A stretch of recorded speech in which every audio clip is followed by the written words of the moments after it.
Assalamualaikum warahmatullahi wabarakatuh. Perkenalkan kami dari kelompok 3. Saya sendiri dengan NIM 103, Bagi Iskandar Jamil. Teman saya, silakan kenalkan diri.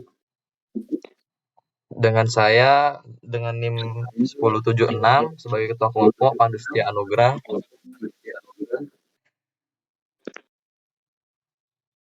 Dengan saya dengan NIM sok salah. Oke. Saya dengan NIM 099 yang bernama Ahmad Haidar sebagai anggota. Saya sendiri Tegar Pulu Satria dengan NIM HR 07. Pendahuluan apa tuh?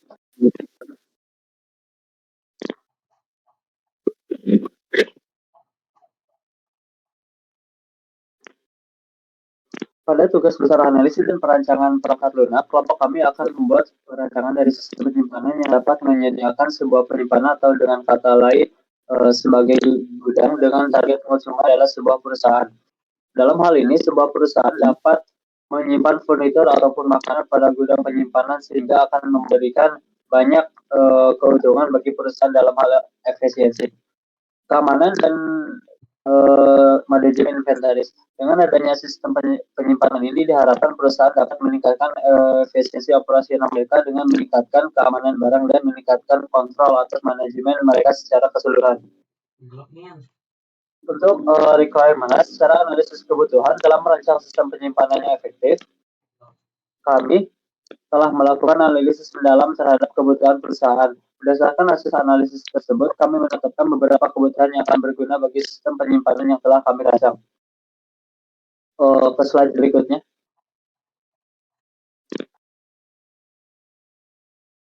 Untuk logical requirement, pada sistem penyimpanan ini terdapat beberapa logical requirement yang telah kami buat sedemikian rupa.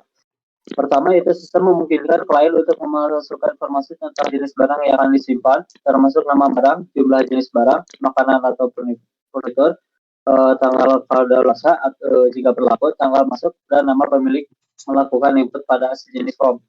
Yang kedua, sistem adanya pencatatan barang masuk atau keluar dari gudang harus secara akurat seperti tanggal transaksi, jumlah barang, dan pihak yang bertanggung jawab. Yang ketiga, adanya pengelompokan barang yang disimpan berdasarkan jenis dan kategori. Yang keempat, optimasi rute pengiriman. Sistem harus mampu mengoptimalkan rute pengiriman untuk armada kendaraan yang tersedia. Yang kelima, penjadwalan yang dinamis, di mana sistem akan memiliki kemampuan untuk melakukan penjadwalan yang dinamis. Yang keenam, pembayaran berbasis subscription, di mana klien perlu melakukan pembayaran setiap 1 bulan sekali jika ingin menyewa sebuah gudang, dan tiap ukuran gudang yang disewakan harganya beragam. Jika pembayaran tidak dilanjutkan, maka pembayaran yang ada di gudang akan menjadi milik gudang sesuai dengan syarat dan ketentuan yang sudah disepakati. Yang ketujuh, notifikasi pembayaran. Setiap bulan klien akan menerima notifikasi pengingat untuk melanjutkan di setiap 1 minggu sebelum tenggat waktu pembayaran habis. Yang kedelapan, klien akan dikenakan sanksi jika tidak tepat waktu. Yang kesembilan, adanya pembuatan akun yang mana membuat setiap akun akan dapat melakukan atau menggunakan fitur secara keseluruhan. Selanjutnya pada desain use case diagram akan dijelaskan oleh teman saya. Baik, saya Ahmad Haidar di sini akan menjelaskan tentang use case diagram ini. Pada kasus kali ini terdapat 3 aktor, yaitu admin, kurir, dan penyewa, atau bisa dikatakan customer. Di sini, penyewa itu dapat melakukan input data barang. Setelah melakukan input data barang, maka penyewa atau customer ini dapat memilih jenis barang. Kemudian, data input ini dapat dilihat oleh admin. Lalu setelah penyewa ini menginputkan barang, maka akan melakukan pembayaran bulanan, di mana penyewa ini akan mendapatkan notifikasi untuk pembayarannya. Lalu jika penyewa ini telat bayar atau lewat dari jangka tenggat yang telah ditentukan, maka akan mendapatkan penalti. Kemudian penyewa ini lalu admin dapat melakukan pengelolaan barang, disusul dengan catatan data barang masuk dan catatan data yang keluar. Lalu admin dapat melakukan pengelompokan barang. Kemudian aktor berikutnya yaitu kurir, di mana kurir dapat melakukan pengiriman barang lalu sesuai dengan jadwal yang telah ditentukan oleh admin. Jadi jadwalnya masih dinamis. Lalu kurir ini dapat melakukan optimasi rute pengiriman. Jika ada sedikit masalah, maka kurir ini dapat memanajemen penundaan. Jadi sebelumnya semua aktor ini, penyewa, admin, dan kurir, mula-mula mendaftarkan akun, lalu melakukan login agar dapat mengakses semua fitur yang ada di aplikasi ini. Mungkin itu use case yang dapat saya jelaskan. Selanjutnya boleh dilanjutkan oleh rekan saya.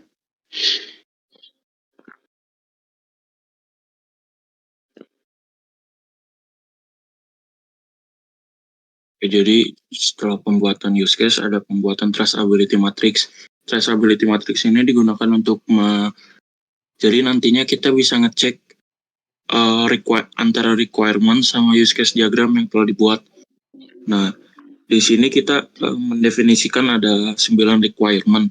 Seperti yang tadi udah dijelasin tadi, ada 9 requirement yang tertera. Lalu kita bikin 6 use case diagram yang berbeda. Terdiri dari input data barang, kelola barang, pengelompokan barang, melakukan pengiriman, melakukan pembayaran bulanan, sama melakukan login. Nah, di sini, bentar masih di atas. Nah, di sini kelihatan di sini bahwa ada beberapa requirement yang menggunakan use case diagram yang sama. Jadi di antara requirement dengan use case ini kita nggak terpaku gitu antara use case-nya. Jadi use case-nya itu kita bisa satu use case itu bisa digunakan untuk beberapa requirement. Nah, requirement juga bisa menggunakan beberapa use case yang sama kayak gitu. Lanjut. Nah, terus setelah pembuatan traceability matrix ada pembuatan use case description. Di use case description ini ngejelasin semua tentang use case-nya, dari mulai namanya, skenario-nya, triggering event-nya, deskripsinya, aktor, use case yang relate-nya, stakeholder, precondition, post-condition, flow of activities, sama ada exception kondisinya. Nah, use case description ini kita ngebahas semuanya. Jadi semua yang kita bikin, use case yang kita bikin itu harus dijelasin semuanya di sini. Kenapa? Nantinya use case description ini bisa dipakai untuk pembuatan activity diagram agar memudahkan. Nah, di sini saya akan jelasin dikit. Ada use case-nya, ada yang namanya input data barang. Nah, di input data barang ini nanti si pengguna ini bakal pakai kalau misalkan sebelum si pengguna pakai input data barang, si pengguna tuh harus pilih dulu pengen nyewa furnitur atau makanan untuk penyimpanannya. Lalu di sini ada flow preconditionnya. Precondition itu jadi kondisi awalnya. Kondisi awalnya itu penyewa ingin menyewa barang sama sudah memiliki akun. Terus post conditionnya atau kondisi setelah precondition, data barang yang ingin disewa itu telah disimpan di sistem sistem menampilkan informasi mengenai detail barang yang ingin disewanya. Lalu untuk flow activities-nya atau alur dari kerjanya ada aktor dan sistem. Untuk aktornya sendiri ada memilih jenis barang, memasukkan informasi tentang barang, mengkonfirmasi input data barang. Lalu untuk sistemnya nanti bisa menyimpan data barang sama menampilkan informasi. Lalu ada use case namanya kelola barang. Di situ ada di kelola barang ini bakal ngelakuin pengelolaan barang, di mana nanti si admin ini bakal catat informasi tentang barang yang masuk sama keluar. Digunanya itu untuk pembuatan laporan selama 1 bulan. Terus untuk flow of activities-nya nanti ada pemilihan jenis transaksi, memasukkan informasi detail tentang barang, mengkonfirmasi pencatatan, terus sistemnya menyimpan informasi, sama menghasilkan laporan. Terus ada use case pengelompokan barang. Di sini tuh ada pengelompokan barang ini digunainnya itu jadi biar si barang-barang yang udah dimasukin ke data kita bisa lebih dikelompokkan agar memudahkan pencarian. Nah, untuk pengelompokan barangnya itu sesuai dengan jenis dan kategori dari barang yang disimpan. Untuk kayak gitu, terus ada use case melakukan pengiriman. Untuk melakukan pengiriman sendiri, ini use case untuk bagian kurir. Nah, ini tuh jadi sebelum melakukan pengiriman, nanti tuh si kurir ini bakal nerima request dari si admin. Setelah terima request dari admin, baru si kurir ini nantinya bakal menuju ke tempat si penyewa buat ngambil barangnya. Lalu ada melakukan pembayaran bulanan. Di sini bakal si aktornya itu penyewa bakal ngelakuin pembayaran setiap bulannya, karena kita kan menggunakan sistem subscription atau sistem penyewaan yang tiap bulan. Kayak gitu. Lanjut melakukan login. Untuk melakukan login sendiri semua aktornya bakal bisa menggunakannya. Jadi setelah melakukan login ini jadi bisa mengakses fitur-fitur yang ada secara maksimal nantinya.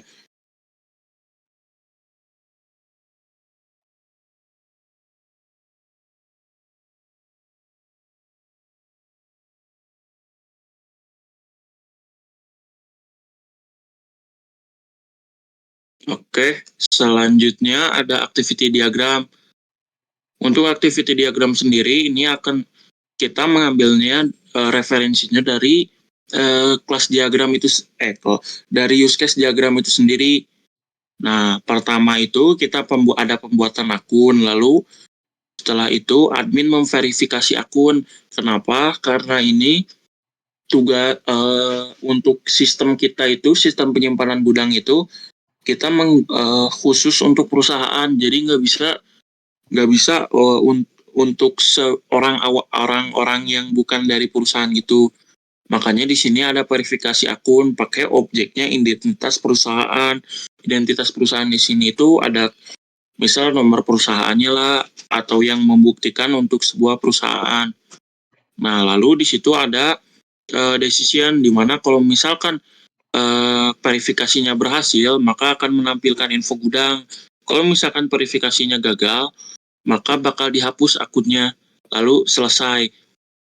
Nah, kalau misalkan berhasil, verifikasi akunnya berhasil, bakal nampilin info gudang.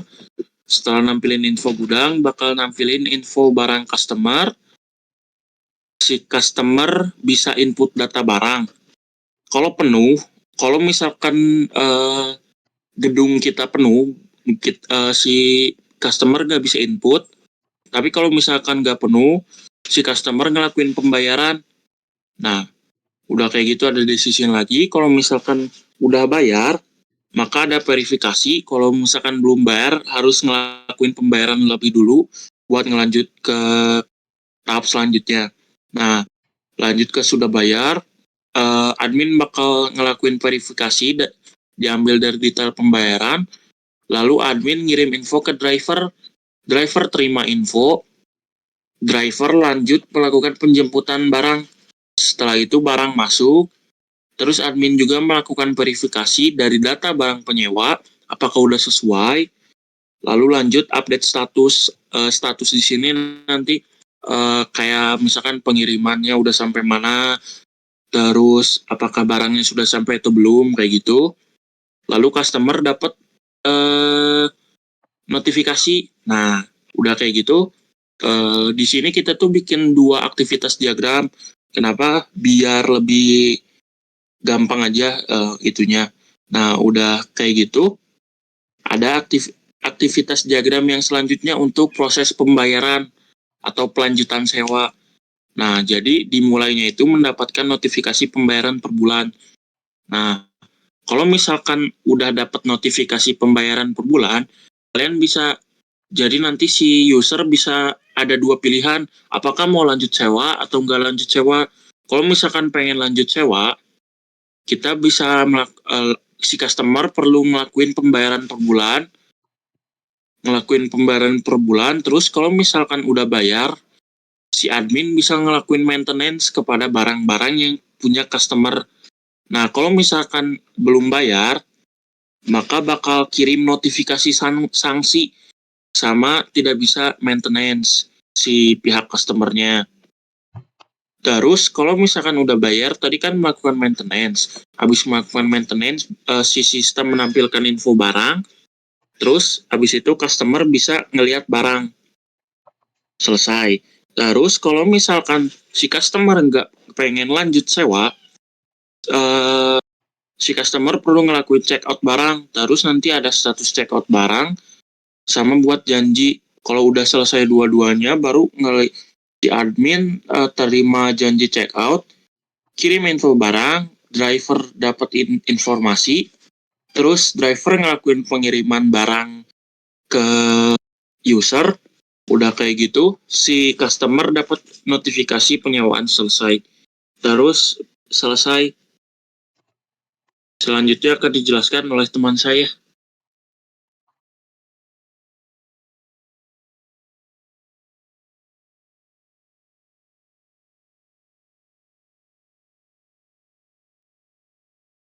Baik, di sini saya Andusti Anugrah membahas kelas diagram. Di dalam kelas diagram ini menggambarkan sistem dengan beberapa kelas yang memodelkan entitas berbeda dan hubungannya. Nah, di dalam sini dari mulai yang akun dulu. Yang akun mewakili akun pengguna dalam sistem ini. Nah, di dalam akun ini ada atributnya. Di dalam atributnya ini ada nama yang bertipe string, terus email yang bertipe string, dan password yang bertipe string.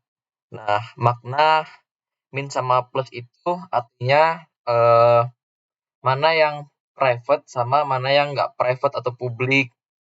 Biasanya dipakai buat hanya orang user aja yang bisa mengakses. Tapi kalau orang lain nggak bisa, itu kalau yang minus. Kalau yang plus, semua orang bisa lihat. Terus yang kedua itu ada admin. Di dalam admin ini terdapat periode. Periode ini dia bertipe string.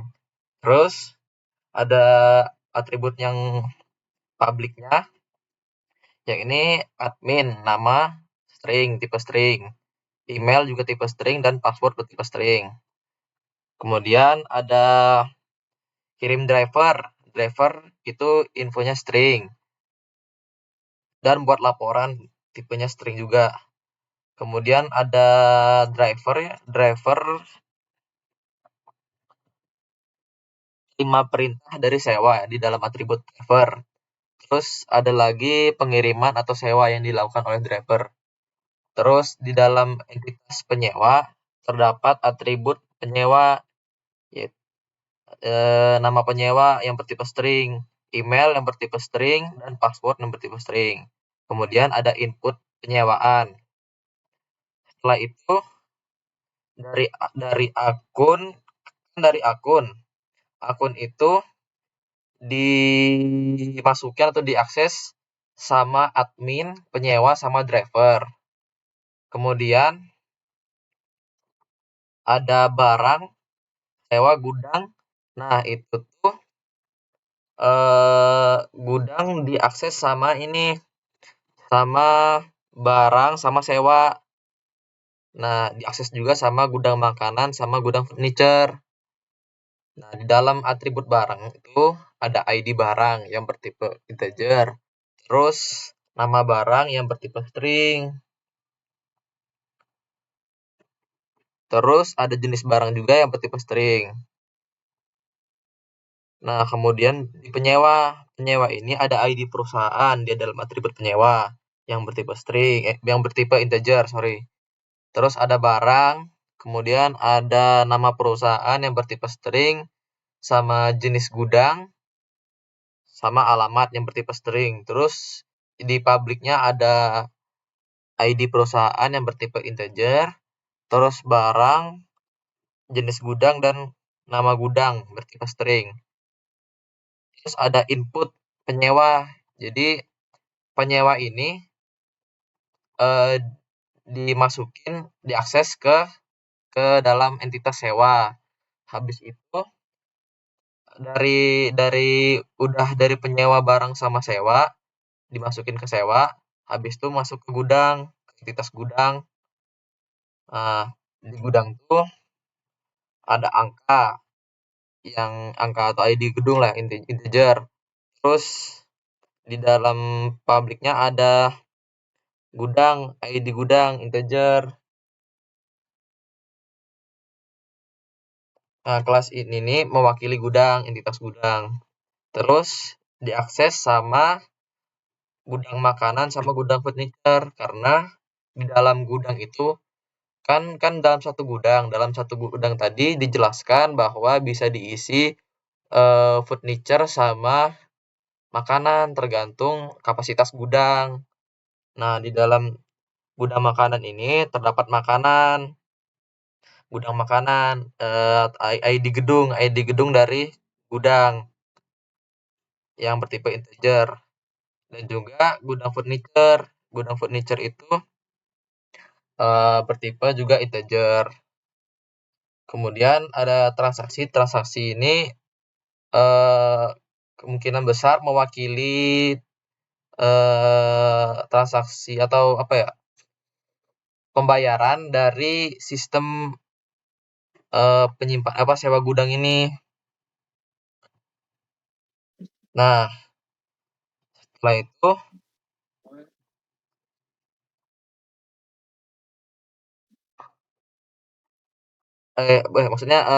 transaksi ini merupakan akhir dari kelas diagram.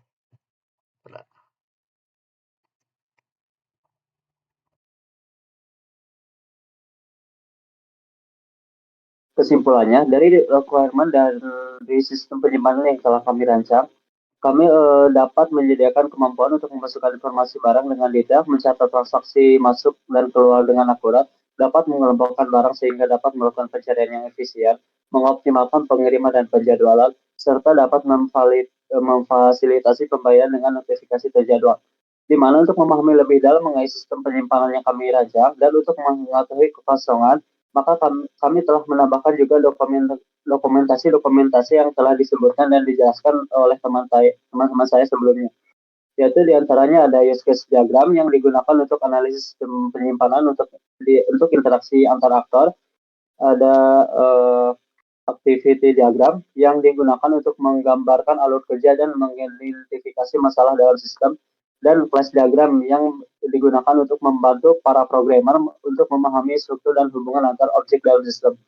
Mungkin cukup sekian presentasi dari kami hari ini. Maaf apabila ada kesalahan. Wassalamualaikum warahmatullahi wabarakatuh. Waalaikumsalam warahmatullahi wabarakatuh.